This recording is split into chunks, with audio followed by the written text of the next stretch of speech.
Right now, somewhere in America, someone is staring at a house price that looks too good to be true, a mortgage payment lower than what they're paying in rent, a house with more bedrooms for less money, and for a moment, it feels like they've found the answer, a place where the math finally works in their favor. But here's the question this video is going to answer. If the price is that low, where did the money go? Tonight, we're counting down 20 American cities where that exact pattern can play out, from the places where the hidden cost is easy to miss, to the ones where it can quietly become the biggest financial surprise a resident faces after moving in. Some traps show up in the first year. Others appear after a reassessment, an insurance renewal, a storm, a major repair, or a long commute. And some don't become obvious until the owner tries to sell. This isn't a list of cities to avoid, it's an investigation into a question almost nobody asks before signing. What does this place actually cost once the sticker price stops being the only number? Because affordability was never just about what a home is listed for, it's about what's left in a resident's pocket after the taxes, insurance, transportation, maintenance, and other costs are paid. 20 cities. 20 different ways the number on the sign can turn out to be only part of the story. Let's start with the cities where that gap is easiest to miss. Note, costs vary dramatically by address, neighborhood, household, property condition, and year. The figures in this video are research benchmarks, not guarantees for any individual property. City 1, Detroit. The listing photo shows a brick two-story with good bones, priced low enough that a buyer might screenshot it twice just to be sure the number is real. Then, the property tax estimate loads. Detroit has one of the highest effective property tax burdens among major American cities, with recent analysis putting the effective rate around 3% of taxable property value. But the bigger trap is Michigan's taxable value system. Under Michigan's rules, taxable value can rise only within a capped limit while a property remains under the same ownership. A qualifying transfer can trigger an uncapping, allowing the taxable value to rise to the property's state-equalized value. That means a buyer can inherit a tax bill based on a seller's long-capped taxable value, and then discover that their own bill will be calculated very differently after the sale. The house didn't suddenly become more expensive. The tax protection around its previous owners simply didn't transfer with it. City 2, Cleveland. An insurance quote comes back higher than expected on a house that is never flooded while the new owner has lived there. The reason may be sitting in the property's insurance history.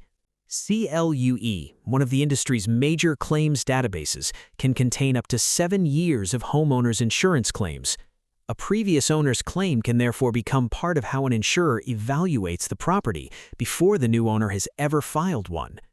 That doesn't mean every house has a 7-year record, and it doesn't mean every insurance inquiry becomes a claim. But a property's insurance history can matter.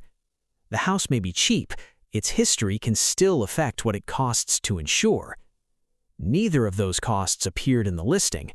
The next cities hide theirs somewhere else entirely. In the paycheck, and in the gas tank. City 3, McAllen. On paper, this looks like the win. McAllen's housing costs remain dramatically below expensive coastal markets, and current estimates put the city's median household income around $61,600. Census data also puts the median value of owner-occupied homes at around $190,400 for 2020 to 2024. That's the part the listing doesn't show. A cheaper house doesn't automatically mean a cheaper housing burden if the income supporting it is lower too. McAllen's median household income is well below the national level, while a significant share of residents work in lower-wage sectors such as retail, hospitality, transportation, and other service industries. The home is cheaper, but the paycheck underneath it can be smaller too. And that distinction matters when someone compares a $200,000 house here with a $400,000 house somewhere else without comparing the income that pays for both. City 4, Stockton. Before sunrise, headlights begin stacking up toward the Bay Area. Stockton is far cheaper than San Francisco and San Jose by housing price standards, but thousands of residents have historically made the trade by commuting long distances toward higher-paying jobs. The important number isn't 3 hours as a definition of supercommuting. The standard measure generally refers to workers spending 90 minutes or more each way getting to work. That can turn an affordable house into an expensive transportation decision. A long-distance commute means fuel, maintenance, depreciation, tolls, parking, and thousands of hours that never appear on the mortgage statement. The house may save you money. The road can quietly take some of it back. And when the car stops being optional, the hidden cost gets even larger. City 5, Oklahoma City. The map explains part of the price before the spreadsheet does. Oklahoma City is geographically spread out, with development extending far beyond its urban core. That abundance of land can help keep housing prices lower than in denser major metros. But low density comes with a trade-off. For many households outside the core, a car becomes difficult to avoid. Census commuting data shows how heavily American workers in spread-out metros still rely on driving to work. And a car isn't a one-time expense.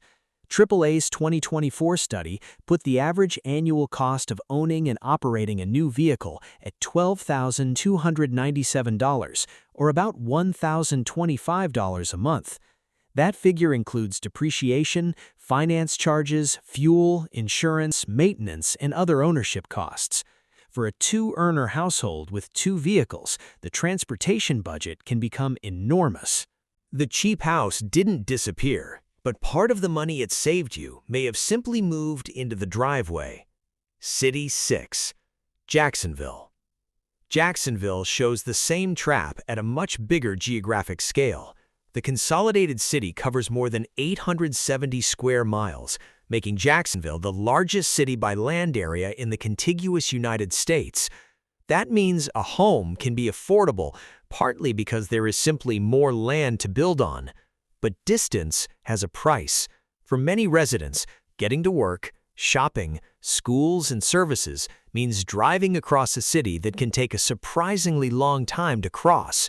The home was affordable, the distance wasn't free, and the next cities show what happens when the hidden cost moves inside the house. If this pattern is already sounding familiar, this is a good moment to like and subscribe. City 7, Toledo. An old furnace kicks in a house that cost a fraction of what the same square footage might cost in a major coastal market. Toledo has an older housing stock, and older homes can bring a different affordability equation. Insulation, windows, furnaces, roofs, electrical systems, and plumbing may all be reaching the expensive part of their life cycle. National household heating costs have been hovering around the $1,000 per season range, but the real number can be much higher or lower depending on the home, fuel source, weather, and efficiency. That's the important part. The sale price tells you what the house costs to buy. It doesn't tell you what it costs to keep comfortable every January. City 8, Riverside. A home in the Inland Empire can look like a bargain compared with the most expensive parts of Southern California. Then, the closing documents reveal a financing obligation attached to the property. PACE financing can fund energy and solar improvements through an assessment tied to the property. In certain PACE structures, the lien can have priority over a mortgage, which is why federal housing finance agencies have treated these liens as a major underwriting issue. That doesn't mean every solar installation has this problem, but if a buyer assumes the roof panels are simply part of the house without checking how they were financed, the surprise arrives during refinancing or resale. The energy savings may be real, so is the obligation attached to the property. City 9, Fort Lauderdale.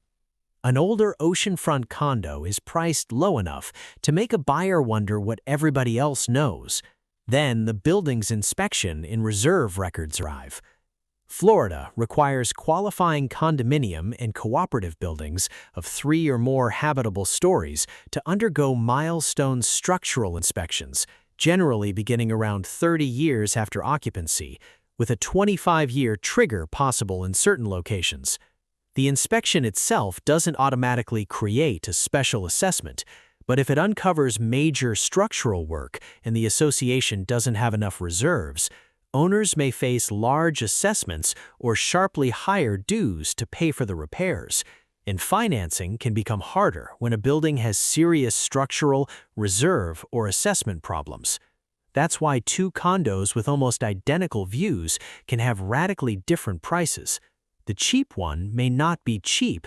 The building may simply have a bill waiting behind the front door. City 10, New Orleans. A flood insurance quote comes back lower than expected. For a moment, that feels like good news.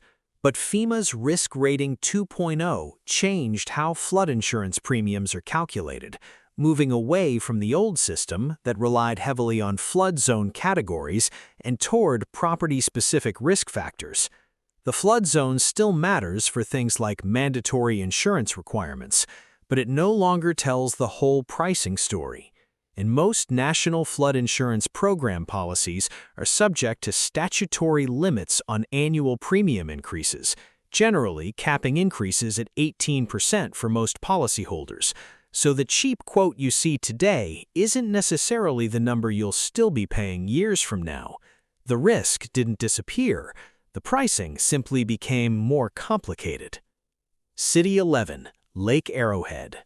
In high wildfire areas around Lake Arrowhead, finding normal homeowners insurance can be one of the hardest parts of buying the house itself. California's FAIR Plan is the state's insurer of last resort, and its exposure has grown dramatically as private insurers retreat from higher-risk areas. By March 2026, FAIR Plan residential policies increased by 151% from September 2022, while exposure had risen 234% to about $700 billion. The FAIR Plan also isn't a complete replacement for ordinary homeowners insurance. It primarily covers fire-related risks, meaning homeowners often need additional coverage elsewhere for other hazards. And in 2026, California approved an average FAIR Plan rate increase of about 30% beginning in October. The house can look affordable. The insurance risk can tell a very different story. City 12, Katy. A subdivision map shows curving streets, drainage ponds, water infrastructure, and new roads. None of it necessarily came from the city. Much of the newer Houston area developments sits inside municipal utility districts, or MUDs, special districts that finance and operate water, sewer, drainage, and related infrastructure. That means a buyer can see one property tax rate online and still discover additional district taxes on the actual tax bill. The exact amount depends on the MUD and the property. Some districts can add hundreds or thousands of dollars a year, and unlike a one-time closing fee, the obligation can continue as long as the district's taxes and bonds remain in place. The house price is only one line on the bill. City 13, Dripping Springs. Drive beyond the developed parts of the hill country, and the infrastructure starts disappearing. No municipal sewer line, no city water connection, and suddenly the cheap lot requires its own wastewater solution. In parts of the hill country, restrictive soils, shallow bedrock, groundwater concerns, and site conditions can make wastewater design much more complicated than simply installing a basic septic tank. Aerobic treatment systems and other engineered solutions can cost substantially more than conventional systems, and some require continuing maintenance. The land was inexpensive partly because public infrastructure wasn't sitting underneath it. The workaround is where the difference comes back. City 14, Lakewood Ranch. A new construction listing shows a low base price. Then the annual assessment appears. Many communities in Lakewood Ranch sit inside Community Development Districts, or CDDs, which can finance roads, drainage, landscaping, utilities, and community infrastructure through property assessments. The amount varies by district and neighborhood, but some current assessments run into the thousands of dollars per year, with newer districts exceeding $4,000 in some cases. That's not a mysterious fee, it's a real financing mechanism. But to a buyer comparing two houses by listing price alone, it can feel like one. The mortgage payment isn't the whole payment. If any of this has already happened to your family, tell us which city in the comments. It may help the next buyer more than any affordability ranking ever could. City 15, Wichita. A young couple runs the numbers on a bigger house and a second income. Then, childcare enters the spreadsheet. Current Wichita daycare prices reported by local providers and families can easily reach several $100s a week, with infant care sometimes approaching or exceeding $1,000 a month. That can turn a cheap house into a much more complicated household budget.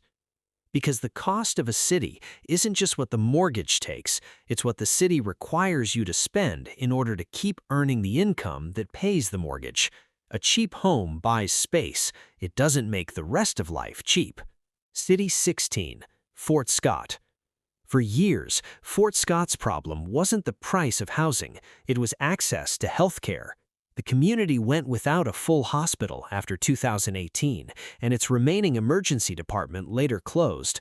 A replacement Freeman Fort Scott Hospital, including a 6-bed emergency department and acute care services, was developed for a 2025 opening.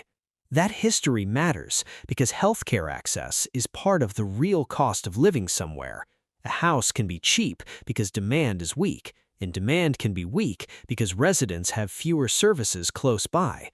The price on the listing doesn't tell you how far you'll have to drive when something goes wrong.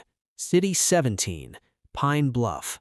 This is the clearest example of a cheap house that deserves a second question. Pine Bluff has some of the lowest home prices in America, but low prices can reflect low incomes, weak demand, population loss, and a smaller pool of buyers. That creates a very different kind of affordability problem. If you buy a $90,000 house in a market where buyers are scarce, you're not automatically getting a $90,000 bargain. You're buying into a market where the next buyer may have the same reasons you had for hesitating, and that matters when it's time to sell. City 18, Lake Charles. On paper, Lake Charles can look like an opening for buyers priced out of more expensive parts of the country. Then insurance enters the equation. Louisiana's homeowners insurance market remains highly sensitive to hurricane and catastrophe risk, and Lake Charles was hit especially hard by the 2020 hurricane season. Even as Louisiana's insurance market has begun showing signs of stabilization in 2026, high-risk properties can still face dramatically higher premiums than the purchase price suggests, and insurance isn't something a mortgage lender can simply ignore. If the property cannot obtain acceptable coverage at an affordable premium, the buyer may discover that the mortgage that looked manageable on paper no longer works in the real world. The home gets the green light. The insurance quote can still kill the deal. City 19, Atlanta. Metro Atlanta has become one of the country's biggest examples of institutional ownership in the single-family rental market. The important distinction is that institutional investors are not buying anything close to all Atlanta homes, but they do hold a significant share of single-family rentals. GAO research has estimated that institutional investors own roughly a quarter of Atlanta's single-family rental markets, while newer research places the figure around the high 20% range, depending on the definition and year. That doesn't mean a first-time buyer can't compete. It means the market they're competing in has changed. A house that looks affordable on a search filter may still be surrounded by investors who have different financing, different timelines, and different reasons for buying. The price can look open, the competition may not be. City 20, Lehigh Acres. Lehigh Acres is one of the clearest examples of how a cheap housing market can hide an infrastructure problem. The community was developed with enormous amounts of low-density land and limited urban infrastructure.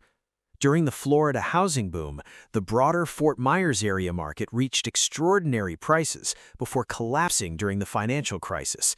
Median prices in the Fort Myers area rose to roughly $322,000 in 2005, before falling to around $107,000 3 years later. Those figures describe the broader Fort Myers market, not Lehigh Acres alone.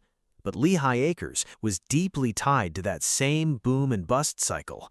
And today, the challenge has shifted. Rapid growth is putting pressure on roads, services, retail, healthcare, and other infrastructure as thousands of new residents move into the area. The house may be affordable, but the community around it still has to catch up. 20 cities, 20 different hiding places for the same missing number. A tax bill that can change when ownership changes. An insurance history that can affect the next quote. A paycheck that doesn't rise just because the house got cheaper. A commute that quietly eats the savings. A car that becomes difficult to avoid. A lien that can complicate refinancing. A storm risk that turns insurance into one of the biggest bills in the house. A district assessment that appears after the listing price has already won you over. And an infrastructure gap that only becomes obvious after you've moved in. None of those costs have to make a city bad, but they do make one thing clear. Affordability isn't the price on the listing. It's what remains after the tax bill, insurance, transportation, maintenance, childcare, utilities, and everything else required to live there. That's the number worth comparing, not the house price, the life it comes with it. Prices, taxes, insurance, and living costs change constantly and can vary dramatically from one neighborhood to the next. So before buying, verify the actual tax bill, insurance quote, HOA or CDD/MUD assessments, utility history, repair condition, commute, and resale market for the specific property. Because sometimes the cheapest house in America isn't the one with the lowest price. It's the one that leaves you with the most money after you actually live there. And that's the number almost nobody puts in the listing.